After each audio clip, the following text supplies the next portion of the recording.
Muy, pero muy buenas noches a cada uno de nuestros queridos usuarios y oyentes de La Voz de Yopal. En este momento nos encontramos en un lugar muy especial, un lugar que llama muchísimo la atención por la cantidad de cosas para ver, para experimentar, para saborear con los ojos y pues para conocer también parte de lo que es la trayectoria de uno de los personajes del año. Estamos hablando del escultor llanero Diego García, quien el día de ayer reveló la más reciente obra y la que pasa a ser el arpa más grande del mundo.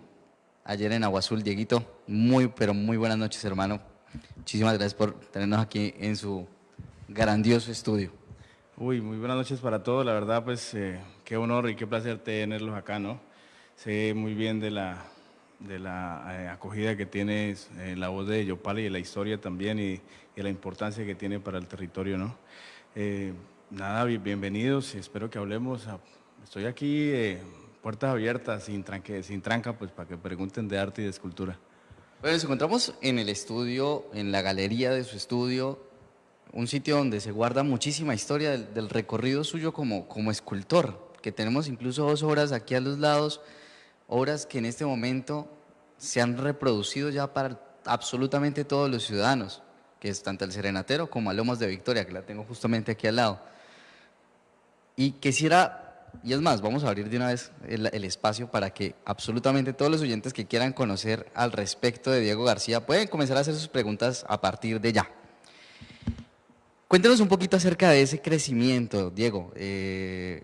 Un escultor, un artista no se hace de la noche a la mañana y obviamente eso trae un proceso bastante grande para poder desarrollar las ideas, para poder materializar esto. Pero ¿cuándo comenzó ese interés por el arte? Bueno, usted lo ha dicho, no es tan fácil y quizás para mí no lo ha sido tanto comprender en qué momento empiezo a observar la vida quizás de otra manera, ¿no? Ser artista pienso yo que es reconocerse a uno mismo y ese reconocerse empieza yo pienso que desde que uno nace, ¿no? Las cosas que come, lo que le enseñan a uno, la crianza de sus padres, lo que escucha, y ahí uno va desarrollando los sentidos que lo acercan a uno pues a las necesidades. En mi caso fue interpretar mi entorno y desde mi interior también para expresarme por medio de la obra artística y escultórica, como lo ven acá, que pienso que pues, es lo que mejor hago, ¿no? Y se lee bastante en la leyenda que tenemos atrás. La escultura es mi voz. Pero esa voz, ¿cuándo sintió que era momento de hacerla expresar? ¿Cuándo vio la necesidad de, hey, tengo que soltar esto que quiero decir? Yo llevo un recorrido, pienso yo, pues desde muy joven también he trabajado pues el totumo, que es un elemento local, sí, he trabajado las manualidades, las artesanías y todo esto pues para al final darme cuenta que necesitaba expresarme con mucha más conciencia y es cuando llego a la Universidad del Bosque y empiezo pues a comprender la historia, la filosofía, encuentro a ver unos grandes referentes latinoamericanos que cambian mi percepción de la importancia que es el arte, no solamente como objeto espacial, sino como un elemento constructivo socialmente y cultural. Entonces, esas conexiones, esas necesidades mías, esa experiencia que yo tengo como humano, esos antecedentes artísticos, históricos que hay, y eso me detona a mí una cercanía pues a encontrarme de pronto con lo que yo he querido hacer siempre. El lenguaje, la silueta, el vacío, los planos seriados, el movimiento estático, la ausencia, la presencia, la esencia de los personajes. Yo pienso pues que por medio del acero quedan ahí permanentemente, ¿no? Quedan ahí como que pululando en el espacio también, pero no solamente la parte física, sino la memoria y el pensamiento de quien ve la obra. Es parte de lo que habíamos hablado alguna vez, que tuvimos la oportunidad cuando se dio a conocer lo que es Alomos de Victoria, que es la escultura que tenemos aquí al lado, que ahora está en el Ramón Anato Pérez. Es una obra que se presentó también dentro de festivales y conferencias o congregaciones turísticas a nivel internacional, que tuvo una muy buena acogida, pero tenerla ya en un espacio más grande donde la gente puede interactuar aún más con ella, es parte de lo que usted menciona entre tantos conceptos acerca de que se quede ahí en la memoria de la gente. Anato es la vitrina turística más importante del país, ¿no? Es una vitrina internacional. Pero pues bueno, el lenguaje universal del arte se transversaliza con el turismo también. y es ahí donde podemos promover los escenarios que tenemos culturales, de historia, escenarios y elementos como la tradición oral, el uso de la palabra, nuestra fauna, nuestra flora, pero con un componente importantísimo, Juan, y es el lenguaje universal del arte, donde mi propuesta es básicamente pues expresar lo que yo siento, como siempre lo he dicho, pero mi canal es la escultura y quiero que el mundo conozca el llano desde la tridimensionalidad, desde el lenguaje universal del arte y de todas esas bondades que tiene el arte como la interacción, la espacialidad y todo eso. Entonces, básicamente, yo soy enamorado de mi llano, soy orgulloso de ser un escultor llanero y entrego todo en cada una de mis obras. Entonces, pienso yo que esta obra, para mí era una necesidad que quedara en Yopal como capital mundial el llanero, porque los lanceros no solamente es un antecedente histórico, sino es un antecedente de raza. Es un antecedente que tiene sangre, que tiene un poder que la historia lo demuestra y que ni los españoles ni nadie lo ha podido borrar. Entonces, qué mejor que una escultura nos venga a recordar realmente nosotros de dónde venimos y quiénes somos y el compromiso que tenemos como ciudadanos de la actualidad, ¿no? ¿Qué queremos dejar? Si estos lanceros se unieron, que es lo que yo quiero dejar en mi obra, que se unificaron para vencer a los españoles a pesar de las adversidades. ¿Cuál es nuestra responsabilidad? ¿Qué estamos dejando para las nuevas generaciones? ¿Nos unimos, seguimos como individuos, cada uno por su lado, o hacemos algo con nuestra actualidad, la potencializamos? Y mi propuesta es el arte, Juan. Y se nota porque hemos visto también una evolución de lo que es todo este trabajo que ha venido realizando Diego García junto a su hermano, que es también parte esencial, me imagino que de este equipo, y que veíamos también en un video que usted hacía la presentación de cuáles son sus musas. Y el querer representar el llano es por un arraigo más allá de lo cultural. Debe haber algo más profundo dentro de esto. Cuéntele a los oyentes que en ese momento nos están viendo, ¿qué es eso especial que lo impulsa a contar historias a través de a través de la escultura y dejarlas ahí para que hagan parte de la memoria de la gente? Tiene algo que ver con algo metafísico, no hay que cerrar los ojos para uno darse cuenta y estar en el llano y es sentirse uno vivo, saber que este es el lugar. Yo he trabajado temas sociales, temas culturales, pero yo me devuelvo otra vez al llano, a reencontrarme conmigo mismo, a estar tranquilo, a estar honestamente con mi obra, en intimidad, en lo público, ¿sí? Entonces, hermano, él ya no tiene 1000 razones, como la campaña del ARPA, 32 razones para uno enamorarse de él. Entonces, no puedo hablar de cosas que no conozco. Lo más cercano que he tenido y yo toda la vida me he criado y me he desarrollado en el llano, pues yo tengo que hablar de ello, ¿no? De mis inquietudes y mi relación con el entorno. Mi hija, mi familia, mis hermanos. Jaime García está al lado mío siempre, es un personaje que está trabajando por la cultura, quizás por más que otros personajes que han estado todo el tiempo ahí. Él viene como coequipero, como personaje que está al lado mío y hemos hecho cosas bastante interesantes, a veces hasta sin antecedentes. Hay gente que no cree en esto, pero pues la verdad no es nuestra intención chocar con la gente, sino demostrar que en Casanare y en la Orinoquía podemos hacer escultura y arte de primera calidad y de primer mundo. No tiene por qué estar en Europa. Aquí hay gente de una categoría técnica y ingeniería, de arquitectura, de soldadores, de armadores, hermano, ¿qué es lo que hay que hacer? Pues hay muchísimo por contar. Bueno, ya hablamos de Victoria. Hay una obra que también se estrenó recientemente en Agua Azul, en el Parque El Cristal, y que fue, creo que, a mi parecer, como llanero, es uno de los homenajes más lindos que se le puede hacer a un instrumento que ha marcado de gran manera la cultura de nosotros, del casanare, del joropo, y es el serenatero. ¿De dónde viene esta idea que conjunto con la canción Mi Viejo Cuatro, que es una canción espectacular, hay que decirlo, marcó o destinó la obra? ¿De dónde viene esto? Hay una canción de Reinaldo Armas, precisamente, que se llama El Serenatero. Yo me he criado con todos estos sonidos, con mis amigos que tocaban cuatro desde el colegio, desde niños, y yo me daba cuenta de esa intimidad que ellos tienen con ese instrumento, ¿sí? Es un instrumento que lleva a que los grandes compositores se inspiren en él, ¿no? hay una intimidad, se puede cargar para todos los lados. Yo pienso pues que el 4 es muy importante en nuestro patrimonio sonoro. Quise que fuera muy tridimensional, que fuera incluyente, porque es que la idea de esto es hacer pedagogía también por medio del arte. Es decir, que nuestros niños no crezcan viendo íconos y símbolos de otras culturas. Es que nosotros tenemos de qué hablar, pero hay que hacerlo mucho más juguetón, hay que quitar esa academia y ese velo tan grande que hay entre los cultores y entre los historiadores y la gente que no está en ese ámbito y en esas élites, ¿no? Pero entonces el arte viene a recrear, viene un fin de semana a que llevemos a los niños, a que les tomemos una foto, a que nos comamos un helado con nuestra mamá, con nuestra hermana, con nuestra tía, que vengan los turistas, nuestros familiares y tengamos a dónde llevarlos. ¿Para qué? No es otro el propósito que conozcan nuestra cultura. Y ahí entra algo muy importante, el conocer nuestra cultura, el conocer nuestra historia. Y hay una obra suya que también hay que mencionar y es la obra que está en San Luis de Palenque que retrata al mismo municipio. Cuéntenos un poquito de esa obra porque también fue parte del inicio de esto, de este trabajo que se ha llevado haciendo durante años. Esa obra fue bastante interesante porque al principio el alcalde de San Luis me hizo la sugerencia de un busto tradicional fundido en bronce. Pero yo le dije, bueno, hermano, déjeme pasar una propuesta, que yo tengo cosas que decir como artista, tengo inquietudes.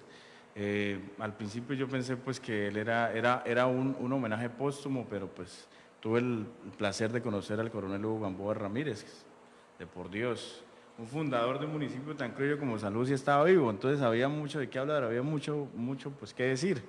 Ahí es donde empiezo a tomar registros fotográficos, a hacer entrevistas, a relacionarme, a conocer antecedentes, y terminó básicamente siendo un paseo artístico y escultórico en el Parque Central de San Luis de Palenque, pero pues por nuestra historia, ¿sí? O sea, había niños que se podían subir y conocer cuándo se fundó San Luis de Palenque. Entonces, para mí es maravilloso tener esa posibilidad de aportar, quizás pues tenemos muchos años de que sin en nuestra cotidianidad ver elementos e íconos escultóricos en los espacios públicos. Pero bueno, en algún momento tenemos que relacionarnos con ellos y entender que el arte y la escultura y ese lenguaje que está ahí como un elemento mágico, como un elemento que llega pues como a codificar nuestro pensamiento, es de gran valor y es de gran importancia. Aspiro tener la salud y la vida para seguir trabajando porque es lo que sencillamente me quita el sueño, me roba el sueño. Bueno, entre tantas cosas que vemos acá, Diego, vemos muchas siluetas y de hecho justo atrás creo que estoy tapando una de las cosas que más me llamó la atención en este momento y es precisamente esto, la edición de lujo del maestro Walter Silva. ¿Cómo fue trabajar o poder retratar un trabajo que cuenta historias a través de la música, contándola ahora a través de la misma escultura y trabajar con ese personaje que es uno de los referentes del folclore llanero?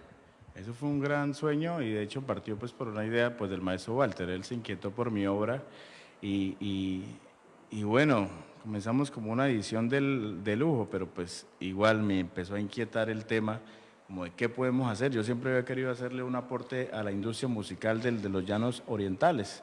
Entonces empecé a trabajar, empecé a escribir, a hacer mi guión, a hacer mi interpretación y mi propuesta como tal.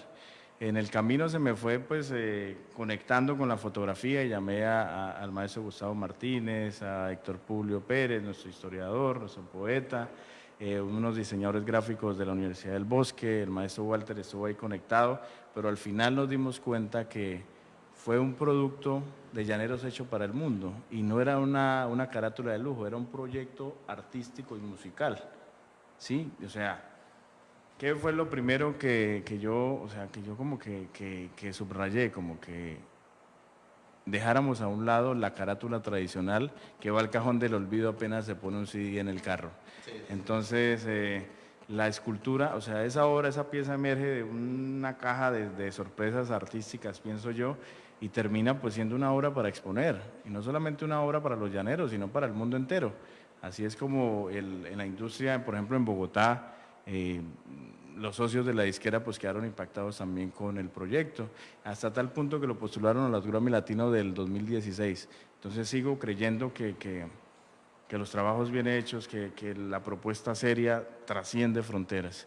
Y por eso es que pues yo no me ahorro nada para estos proyectos, y fuera de eso pues agradezco la confianza pues del maestro Walter, que es uno pues de los que está conectado con mi trabajo, y nada, hermano, yo sigo apostándole a la gente local, a la gente del Casanare y a la gente que quiere pues aportarle a la cultura llanera. Y aquí yo comienzo a ver ya una conexión. Yo creo que desde acá también comenzó a ver esa meter mucho de la música del folclore llanero. Vamos a leer algunos de los comentarios. Le envían saludos, hermano. Dice Jorge Andrés Patiño, gran artista construyendo historia en el llano. También escribe Armando Sarmiento, saludos a mi amigo Diego Alejandro García, de su amigo y cantante siempre, Jover Romero. Usted es un gran escultor y un pensador de los grandes. Y mire, si usted quiere hacer una pregunta respecto a su trabajo, Diego, porque hay muchísimas preguntas que surgieron a raíz, uno del serenatero, especialmente en el Parque El Cristal. Mucha gente pues tal vez no conoce muy bien la técnica, habíamos notado eso. Pero si usted tiene alguna pregunta, Diego, por ejemplo, qué sé, de pronto lo que ya habíamos hablado de las musas, de cuáles son los proyectos a futuro, que más adelante vamos a tocar este tema, pueden hacerlo enviando su mensaje a través del Facebook Live de La Voz de Yopal en este momento, y agradeciendo a cada una de las personas pues que han interactuado con nosotros. Diego, hablemos de la técnica que usted usó. O no, espere, hay un tema que sí me gustaría tocar antes de irnos con la técnica. El año pasado se estrenó una vaina que se llama Llano, Luz y Bicentenario. Y es una cosa de proporciones gigantescas, y es contar la historia a través de luces, con cosas espectaculares como el nido de arrendajos que quedó en el Parque General Santander. ¿Cuánto trabajo hubo detrás y cuántas personas estuvieron también involucradas en esto? Bueno, es una historia bastante particular y bastante bonita, pienso yo, porque es el gran reto. Estábamos en diciembre, necesitaban luces. Era un punto histórico por el tema de Bicentenario y transmitirlo por medio del arte. Entonces, por eso el nombre Llano, Luz y Bicentenario. El gran reto era que esto siguiera siendo escultura, sí, pero que se instalara en un contexto de diciembre, para que llegara la familia y todo ese tema. Que ya es por sí es exigente, ¿no? Porque es un contexto que hay que cumplir o cumplir. Sí, claro, entonces, de hecho me dejaron abiertas las posibilidades. Pues en Casanare hay mucho choque por ahí de los historiadores. Yo me quise ir por el centro, generando propuestas con elementos culturales de la época, lanzas, nidos, sombreros, los personajes, en fin. Sí, pero más que eso es lograr instalar más de 36, 40 obras escultóricas en el Parque Santander. Es como que lograr vestir un homenaje a los 14 lanceros y al coronel Rondón, la fachada arquitectónica de la gobernación de Casanare. Eso no tiene antecedente alguno. ¿Cuánto tiempo se demoraron más o menos en la instalación de las luces de la gobernación? Las esculturas de la gobernación, ese montaje duró alrededor de 12 días, con camión grúa, con PH, bueno, una exigencia técnica ahí bastante interesante. Pero ahí es donde vuelvo yo, o sea, aquí hay gente que tiene mucha capacidad. Y lo que logramos el año pasado fue una cosa espectacular. Tanto así, pues, que estuvieron los 32 gobernadores, estuvo la ministra, la senadora Amanda Rocío en la inauguración, el presidente. Bueno, aquí pasan muchísimas cosas, o sea, Casanare tiene mucho que mostrar. Y lo más bonito fue la recepción de la gente también en el parque. Como popularmente se dice, no le cabía un tinto a ese parque. Logramos dinamizar el comercio del centro, que hace un año estaba herido.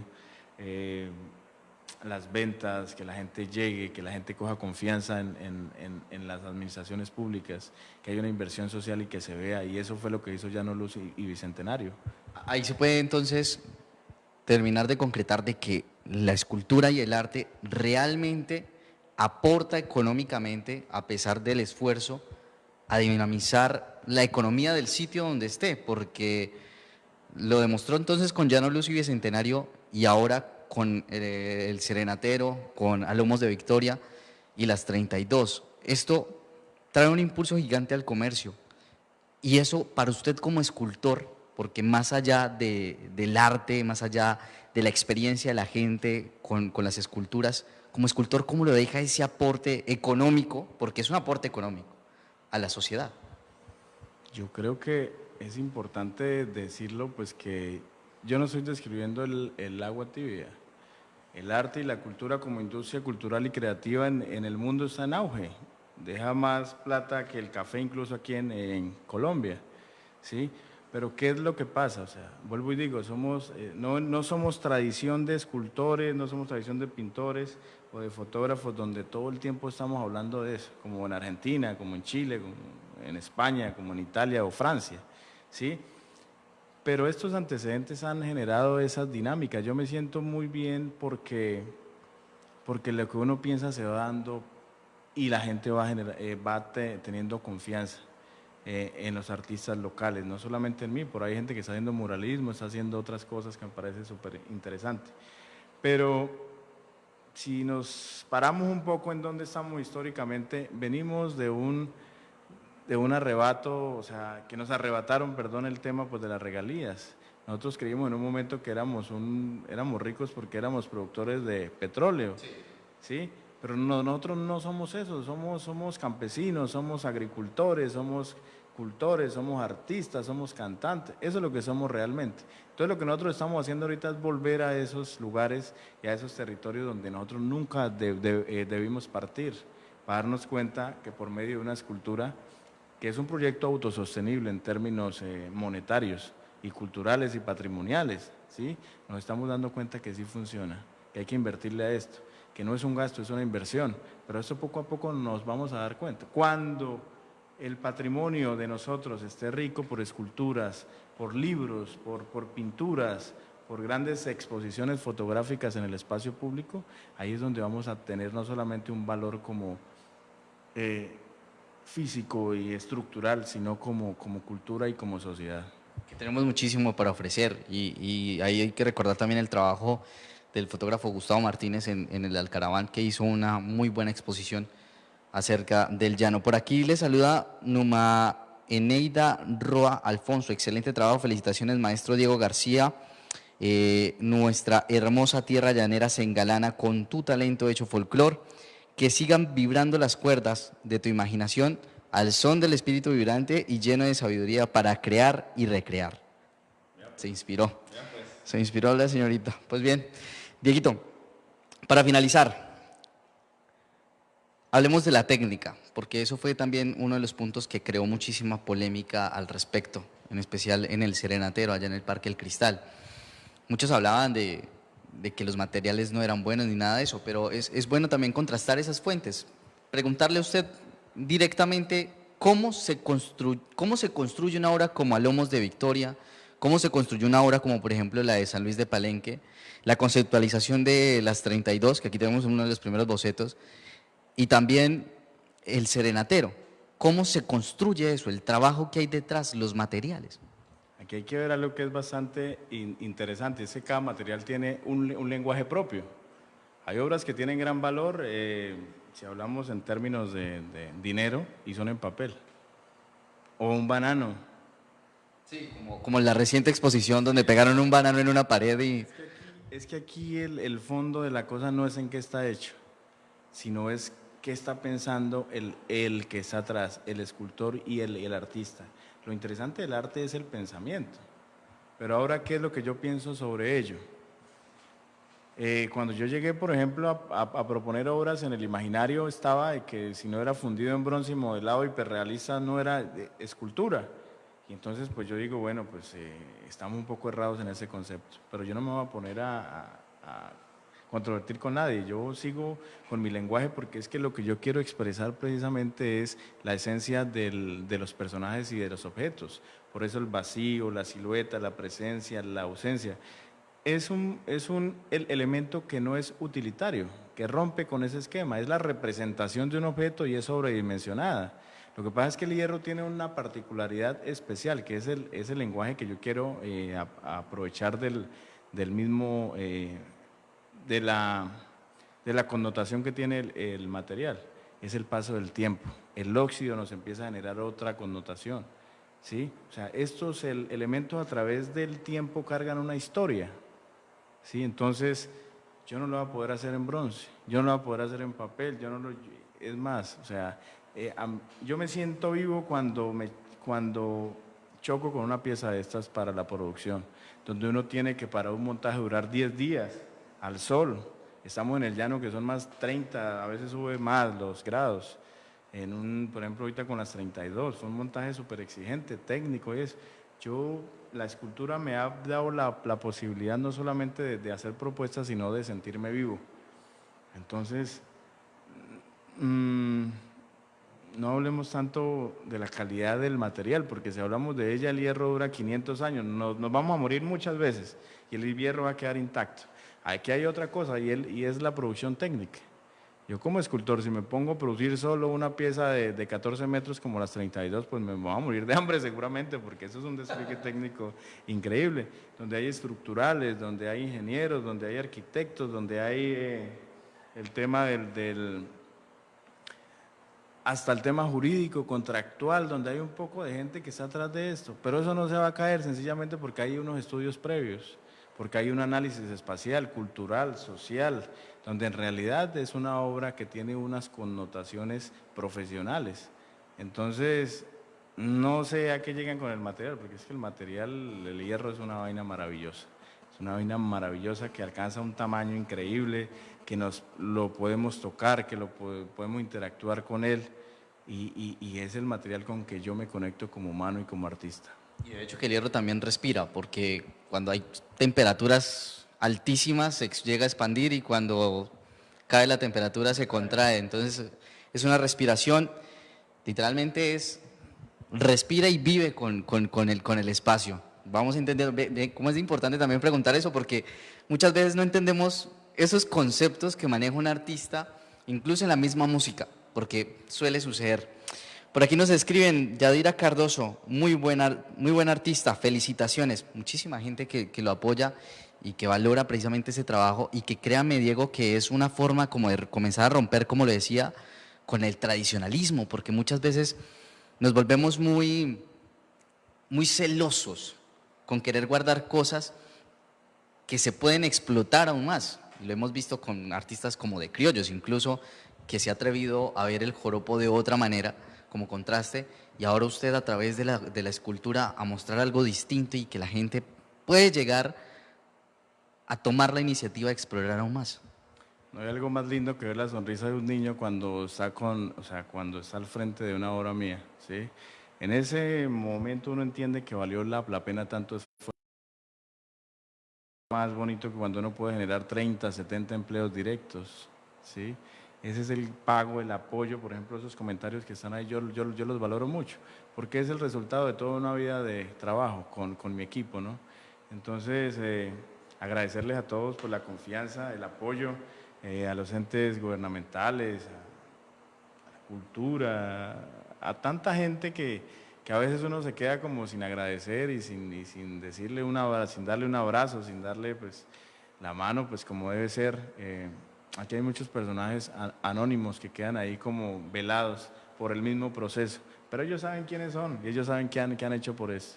Entonces, desde aquí, desde el pecho de un llanero, muchas gracias. No, a usted, Diego, precisamente por poner también todo ese empeño por querer llevar la historia y la cultura llanera mucho más allá. Y a cada uno de nuestros queridos oyentes, usuarios de La Voz de Yopal que están conectados ahí, por ejemplo, nos escriben acá, buena esa, Tigre, creo que es un amigo suyo muy conocido, el señor Yamit Calderón. Entonces, ahí está el hombre.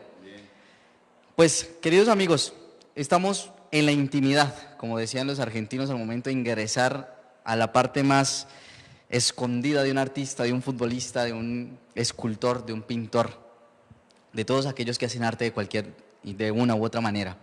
Y muchísimas gracias, Diego, por tenernos acá en su galería, donde está donde está guardada la historia y el desarrollo de un artista que es pionero, mejor dicho, en Casanare, al momento de comenzar a hacer cosas totalmente distintas e innovadoras para nosotros los casanareños.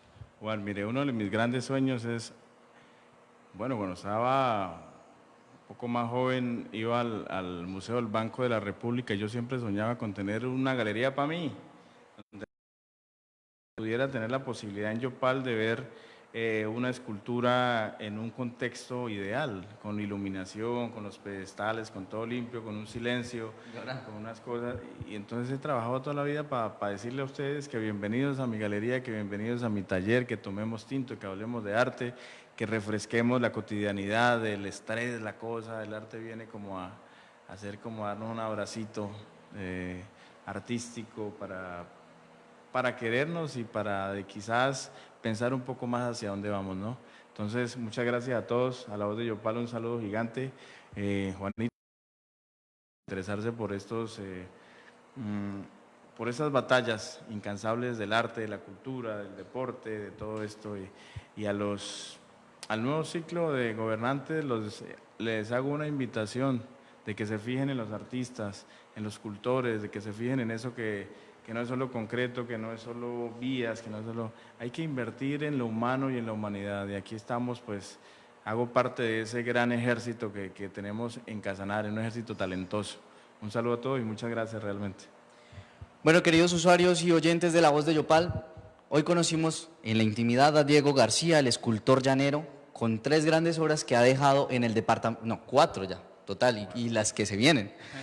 En el departamento del Casanare, en San Luis de Palenque, lo pueden ver en el parque principal, una obra muy interactiva. Usted puede estar en cualquier parte de la obra y poder conocer de la historia de San Luis. Aquí en el Parque Ramón Nonato, con los grandes héroes de nuestra independencia, los lanceros. Señor.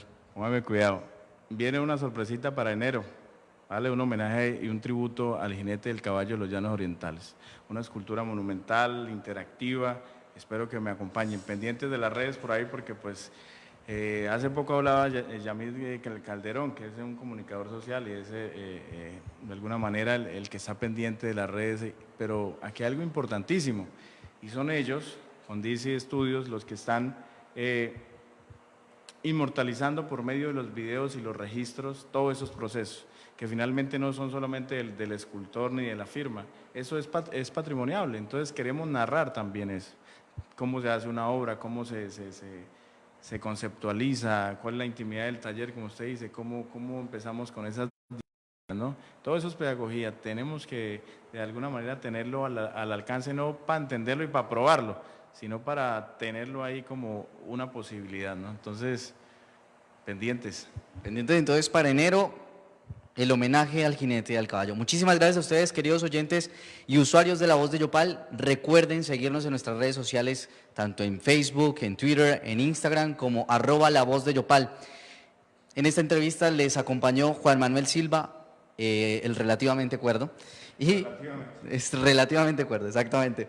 Y me pueden seguir también en mis redes sociales como @SilvaJuan96. Y pronto nos estaremos viendo con más historias y estaremos acompañándolo allá en esa presentación. Dieguito, muchísimas gracias entonces por tenernos acá, conocer un poquito de todo el trabajo que tiene Diego. Pueden venir, dirección, rápido.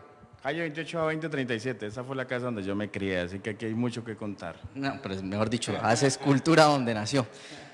A ustedes muchísimas gracias por estar conectados, muchísimas gracias por sus mensajes, por sus interacciones. Si les gustó este tipo de contenidos, compartan, porque así sabemos que ustedes quieren conocer más historias, que quieren conocer más personajes y que, por supuesto, sabemos también que es un contenido que a ustedes les gusta y por el cual trabajaremos aún más fuerte. Hasta pronto.